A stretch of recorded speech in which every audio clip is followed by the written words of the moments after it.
And Donald mentioned, because he mentioned me in his answer, that his position on immigration is what's driven this debate. Well, the truth is, though, that a lot of these positions that he's now taking are new to him.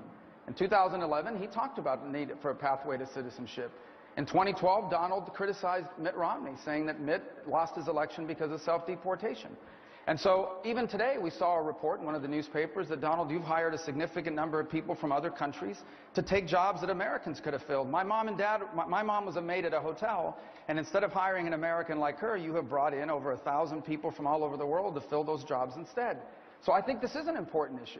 And I think we all realize increasingly that's an important issue for the country that's been debated for 30 years, but finally needs to be solved once and for all. Mr. Trump? Well, first of all, self-deportation is people are going to leave as soon as they see others going out. If you look at Dwight Eisenhower in the 1950s, they started moving people out and the rest of them left. Self-deportation, as I really define it, and that's the way I define it, is you're going to get some to go and the rest are going to go out. As far as the people that I've hired in various parts of Florida during the absolute prime season, like Palm Beach and other locations, you could not get help. It's the up season. People didn't want to have part-time jobs. They were part-time jobs, very seasonal, 90-day jobs, 120-day jobs, and you couldn't get. Everybody agrees with me on that. They were part-time jobs. You needed them, or we just might as well close the doors because you couldn't get help in those hot sections of Florida. My point that I made was that you had criticized Mitt Romney for self-deportation. You said that his strategy of self-deportation is why he lost the election. And I in Florida would be surprised, because in fact the article that was today, they interviewed a number of people that would have been willing to do those jobs if you had been willing to hire them to do it. I criticize Mitt Romney for losing the election. He should have won that election. He had a failed president. He ran a terrible campaign. He was a terrible candidate. That's what I criticize Mitt Romney. Well, I mean, he ran one terrible campaign. That's an election that should have been won. Well, in fact, I agree we should have won, and I wish we would have.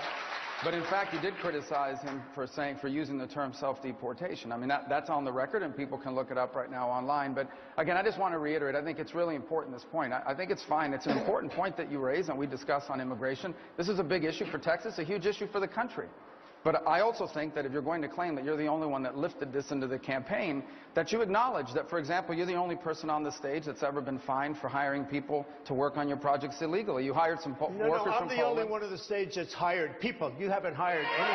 Well, in fact, some of the people he hired.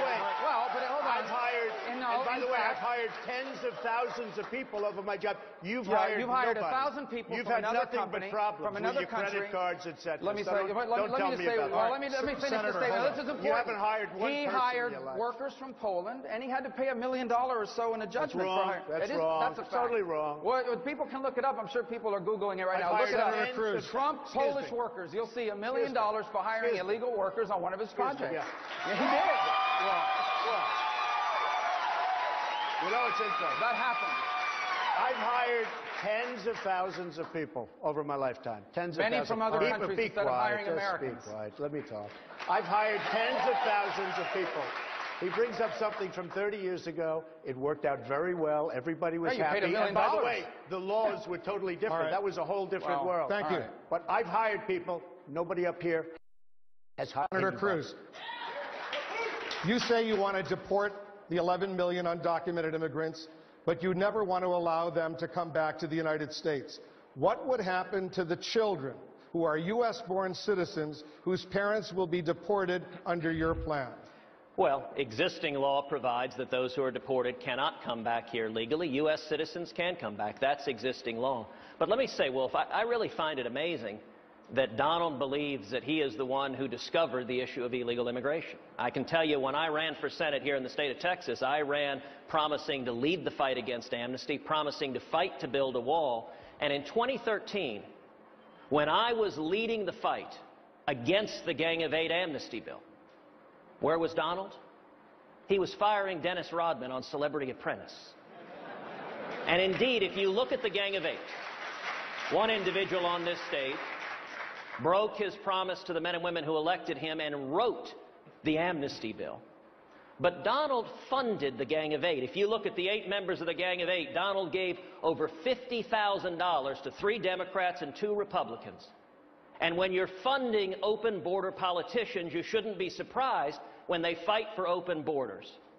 And I think if you want to know who actually will secure the borders and follow through, you ought to ask who has a record before they were a candidate for president of fighting to secure the borders and stop amnesty, and I'm the only one on this stage that has that record. And by the way, Marco is exactly right that a federal court found Donald guilty of being part of a conspiracy to hire people illegally and entered a $1 million judgment against him.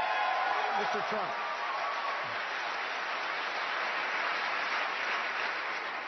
I can only say this, and I've said it loud and clear, and I've said it for years, and many of these people are sitting right in the audience right now, your lobbyists and your special interests and your donors.